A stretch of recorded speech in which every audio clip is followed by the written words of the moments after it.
the studio. He is a security expert, the founder of Inside the Middle East Institute. So here we are, 21 days in, Avi, and they're still very much firing rockets. Yes, and there is a lot more to come, unfortunately. We had a similar barrage of rockets fired at Tel Aviv around the same time yesterday, didn't we? Getting into some kind of routine. I don't exactly remember that, but obviously, as we know, they are kind of like from time to time, particularly Friday is a day when we know they're trying to target the center, Tel Aviv area and other places. Let's talk. There we go. I think we just heard the interception. 2 interceptions overhead. This is becoming, boom, boom. Yeah, this is the part of the lunatic reality. Yeah, it's not nice when you can hear those rockets exploding quite close to you. But let's continue with our broadcast because we're not going to be taken off air because of that. Let's talk about what's going on inside Gaza then. 250 targets hit overnight. I mean, what is your assessment of how the IDF is degrading the military capabilities of Hamas at this point? Well, look, for the last 21 days, the Israeli Air Force is pounding Hamas infrastructure, targets, commanding rooms, militants, activists, the tactical command chain of Hamas is severely beaten. So we are looking at a continuing and constant grinding of Hamas military capacities. This is for itself cannot achieve the final objective that Israeli government say, meaning to eliminate Hamas as a ruling power in Gaza Strip, but it is definitely something that is preparing the ground for the next move. And there is a lot of pressure on Israel. We just heard that statement from the UN. Presumably that's following a UN General Assembly vote. We know that none of the UN Security Council motions have managed to pass. They've been blocked either by the United States or by Russia and China. But part of the pressure on Israel right now is to allow fuel supplies into Gaza. The aid groups say that they need that fuel for the hospitals and all the rest of it. Israel has said no. Hamas has fuel capabilities. It is up to Hamas whether they want to share that with the civilian population or not. Well, we see now a vicious game. Look, Hamas holding the hostages, and Hamas is using the hostages as a shield, as an insurance policy. Hamas would like as much as possible to exhaust that card called the hostages in order, in the end of the day, to stop the upcoming Israeli military round. Israel has currently 2 major pressure powers, cards in its possession to put pressure on Hamas. One is the aerial attacks on Hamas and the escalating of the attacks on Hamas, and the other thing is the fuel. And this is a vicious game because Hamas is desperately going to need more and more of that fuel. Because and that could be they need air conditioning, don't they, in the tunnels? Among other things, many of their commanding systems and the launching system, which is basically remotely activated, are based upon the ability to produce this electricity that generated. So they need this fuel. They need this fuel. That's the reason why they insist to have this fuel. So we are looking at a kind of like a vicious power game here. But Israel has to try and to exhaust all the cards that it has in its possession to basically force Hamas to move on and to finalize the saga of the hostages and bring them back home. How long can Israel hold out on the fuel issue, do you think? We're coming up to 3 weeks now. Look, I mean, I don't think that we should stand up with a watch, watching every minute that goes by. I think that the right approach would be to say, this is a long-term project. This is a long-term process. This is something that is going to take a long period of time. It has to be done in phases, and it has to be done in a way that will match the interim objectives that the Israeli government sets and the Israeli military sets. Are you of the opinion that it's better that there is a window of opportunity for when that ground offensive should go in, or do you think Israel can take as long as it needs? I don't know. Hostage situation apart, obviously. Well, I don't know to say about window of opportunity.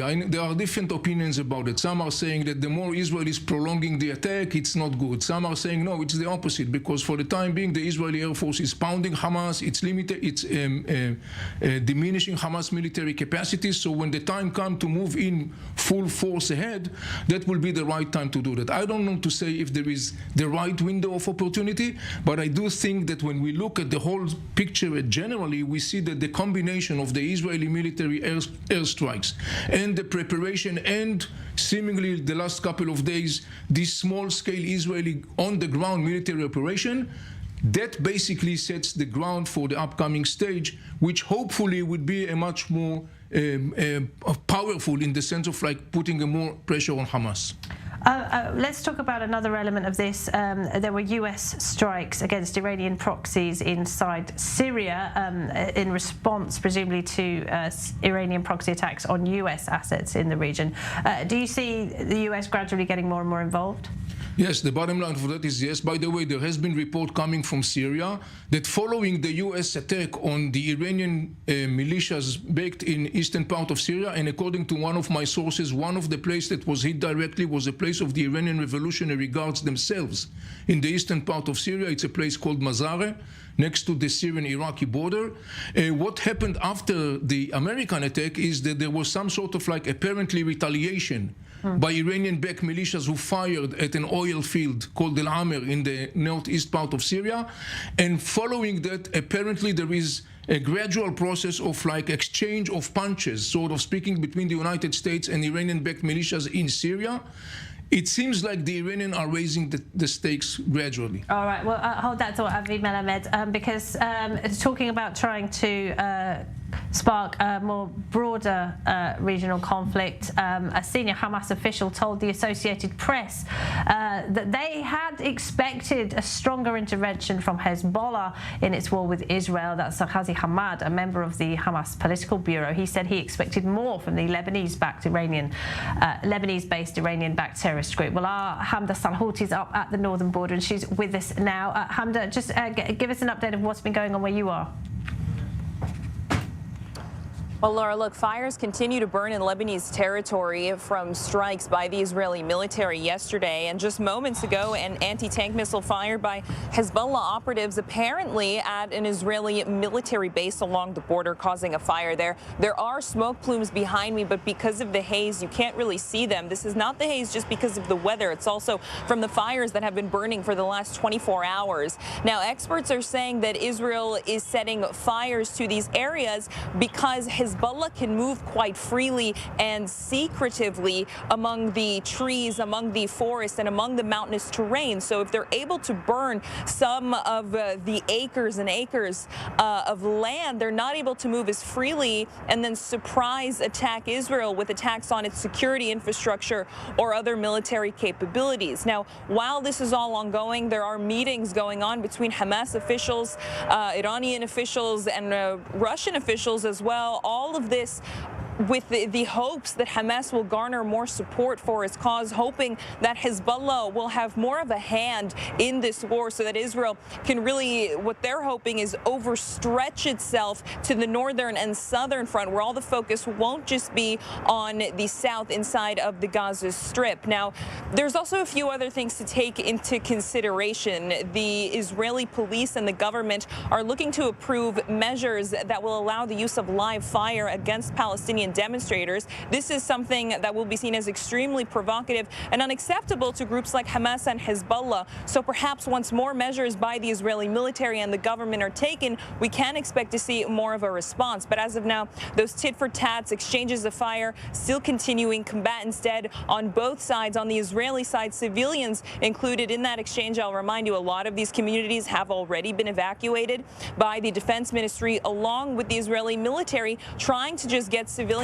out of harm's way. And the same thing on the other side of the border. The Lebanese are also evacuating around 100 kilometers of the southern border so that people can go more central and north. But the Lebanese government doesn't really have the means to do so. So at this time, the situation's still developing, as we can expect to see more of these escalations. Laura. Hamda, thank you very much indeed. Hamda Salhout there at the northern border, where she says the IDF has been lighting fires to literally create a smoke screen, which makes it more difficult for Hezbollah, the terrorist group on the other side of the border. And there are fears, of course, that it will join the conflict. Israel is on high alert there. We've had rockets fired at Tel Aviv in the last 15 minutes.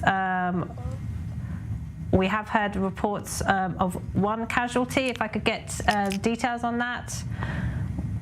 one person lightly injured in southern Tel Aviv. So that is the situation now. We just heard the booms from the studio right here as the Iron Dome intercepted some of those rockets, but apparently one person lightly injured in the south of Tel Aviv. We'll try and get you more details on that. Well, the IDF, meanwhile, has made public the audio of a phone call that took place on October 7th between one of the Hamas terrorists who participated in the atrocities committed against civilians and his commander back in Gaza, and we can listen to part of it now.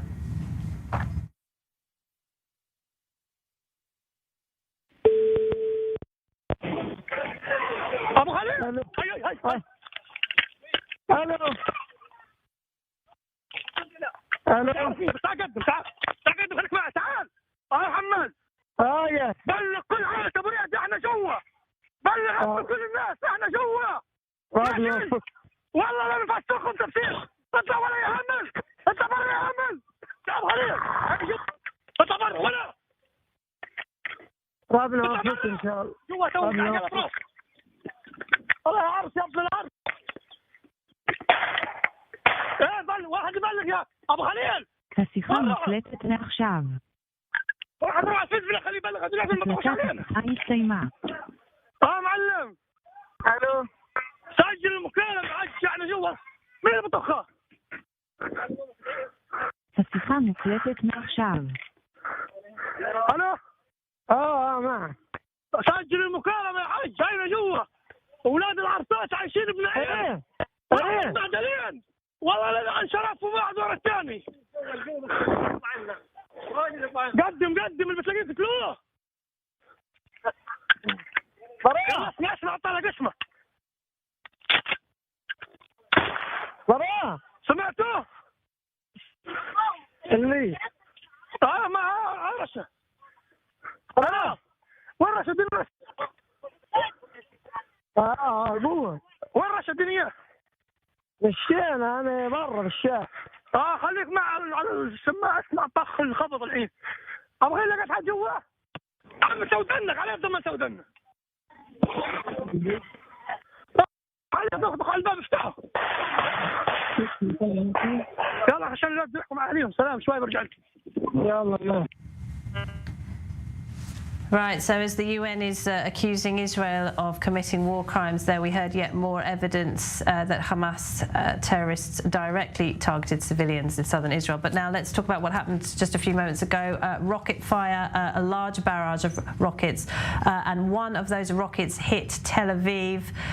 We're hearing from Israeli media, from Channel 12 News, that one of those rockets hit a building in Tel Aviv, and one person was injured. 8 other rockets at least were intercepted. There we are. You can see the building that was hit. Fire in an apartment in Tel Aviv. 3 people have been injured. I'm now hearing 3 people injured.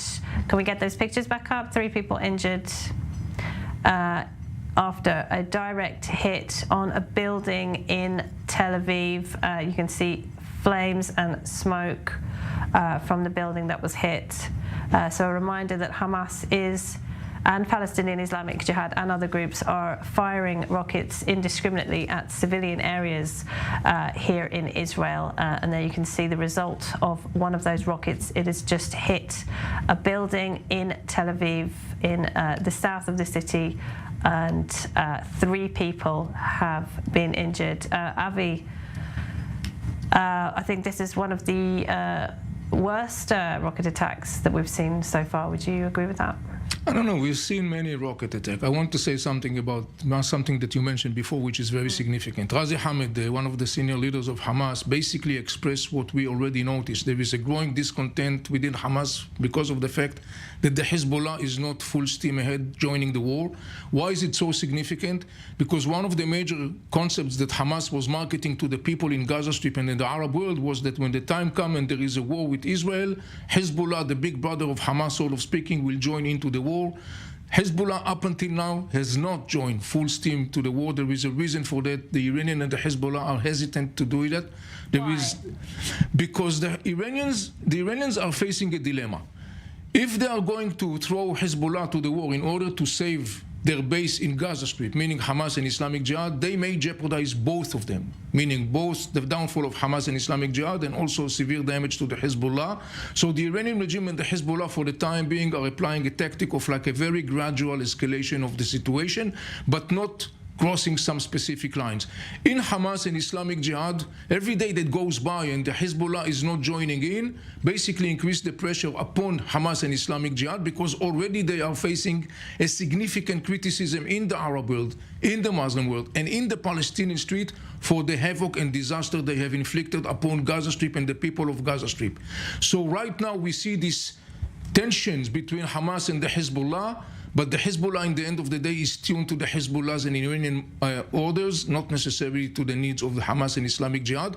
If by the end of this story, Hamas is crushed and losing its power in Gaza Strip, Islamic Jihad is crushed, and at the same time, Hezbollah, in the end of the day, is staying out of the war, that will be yet another nail in Hamas' political coffin. And I mean, there seems to be an effort as well on the part of many of the Hamas spokespeople to really distance themselves from that ISIS tag. That seems to be something particularly sensitive. We saw one of the Hamas officials interviewed on the Al Arabiya Saudi news channel and it appeared to become very angry at the comparison with Daesh, with ISIS. That is correct. The Hamas are very sensitive with that. Look, they are trying to do some sort of like a damage control, but it has to be clear. Even though Hamas and ISIS are different organizations, they have a couple of things in common. They are all both advocating and advancing a genocidal agenda. They both vote to eliminate the state of Israel. They both want to establish a caliphate, not a Palestinian state. And they both express non-compromising animosity towards Jews and towards infidels, meaning Christians. So in that regards, Hamas and ISIS have a lot of common denominators. Muslims as well. And for them as well. And by the way, there are people in the world who are saying, no, but ISIS and Hamas are two different organizations. That is correct. But as I said before, these are the common denominators, and this is why it's accurate to say Hamas is ISIS. The same way that the people are saying ISIS and Al-Qaeda are different organizations. That's correct. They are different organizations, but they have lots in common denominators. Exactly the same picture when it comes to Hamas and ISIS. Hamas is ISIS. All right, okay. Well, let's talk more about what happened on that dreadful day almost 3 weeks ago. A Major General in the reserves, Yair Golan, is the former Deputy Chief of Staff. While the terrorist attack was unfolding on October 7th, the former left-wing lawmaker jumped into his car and drove towards the Supernova Music Festival, where dozens of young people were murdered. He managed to save lives. He told us about his own personal experiences of October 7th and also about what he considers to be the main goal of this war. Here and there, I got more and more messages about people who were escaped from the Nova Festival, and they asked for refuge in the bushes around the location of the festival. And I started to get phone calls whether I can take them out of these bushes in the combating area. And that's what I did for about 3 times, taking out 6 persons out of the bushes, and all in all in 3 intervals, and that's it. In fact, you know, the real heroes are those who manage to escape and show, you know, much courage and manage to save the life of their friends. The most important thing, I think, for all citizens of Israel is the goals of the war, and the first one is to free all our hostages. I think it's unacceptable to leave these 220 persons inside the Gaza Strip. We need to bring them back, and all the rest, it's a matter of time and stamina and our willingness to live here safely. And all our citizens, no matter where, need to feel secure in the state of Israel. That was Major General Yair Golan, now a national hero, one of many national heroes, speaking to the channel earlier. Avi Melamed is still with us. Avi, we heard Yair Golan talking about the goals of the war there. The Israeli leadership have said time and again that destroying Hamas is the #1 goal. There is also the goal, of course, more important than anything, to bring back the hostages. Are those two goals mutually exclusive? Can they both be achieved? I think that what the Israeli government is doing is moving in parallel in those two trajectories, meaning fighting the war as if there is no issue of the hostages and dealing with the issue of the hostages as if there is no war. I want to say something about the final objective of this war. In the end of this war, the purpose is that Hamas will stop to be a relevant player. Hamas views itself as a regional player, and he wants to dictate its agenda not only on the trajectory of the Israeli-Palestinian conflict, but also on the region as a whole. And in the end of this war, what has to happen is that Hamas will be irrelevant, that he will be no longer able to dictate its agenda and the Iranian agenda. It doesn't necessarily mean that you have to hunt every last person of Hamas or to eliminate every last rocket of Hamas. That is not the story. The story is basically, in the end of the day, to make sure that Hamas will be no longer a relevant player and he will basically taken out of the equation. That is enormously significant. It's an Israeli interest, it's a Palestinian interest, it's a regional interest, it's an international interest, and the other most significant outcome of something like that, hopefully that will be the case, it is totally destabilizing and taking out of balance the Iranian master plan, and it's totally disrupting the Iranian ability to continue to play the flames of the conflict as they wish. Therefore, that should be the objective: toppling down Hamas rule in Gaza Strip and basically making Hamas an irrelevant player in the region. All right, thank you, Avi Melamed. And just a reminder of what has happened in the last 20 minutes. A barrage of rockets fired from Gaza, and there has been a direct hit on an apartment building in Tel Aviv. There you can see footage coming from Israeli media. An apartment was seen in flames. I'm not sure if this is live or if this is just a few moments ago. There we go. This is the apartment that's been hit. 3 people injured. We're not sure how badly injured. We will, of course, keep you updated on that. But a stark reminder of just how dangerous these rockets and missiles that are being fired at Israel constantly are. We'll keep you up. So that is something that millions of Israelis are having to deal with on a daily basis. It used to be, didn't it, Avi Melamed, that people in Sderot, Ashdod, Ashkelon were dealing with this. Now, of course, the whole country very much affected by rocket fire out of Gaza. Yes, this is something that the world must understand. There is no one single inch in the state of Israel that could not be hit by rockets or missiles, either fired from Gaza Strip or fired from Lebanon or fired from Syria. This is something that the world has to be aware of.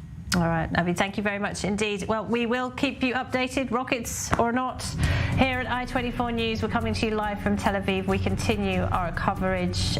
Do stay tuned. All the very latest developments for you here in English. Don't go anywhere. Goodbye.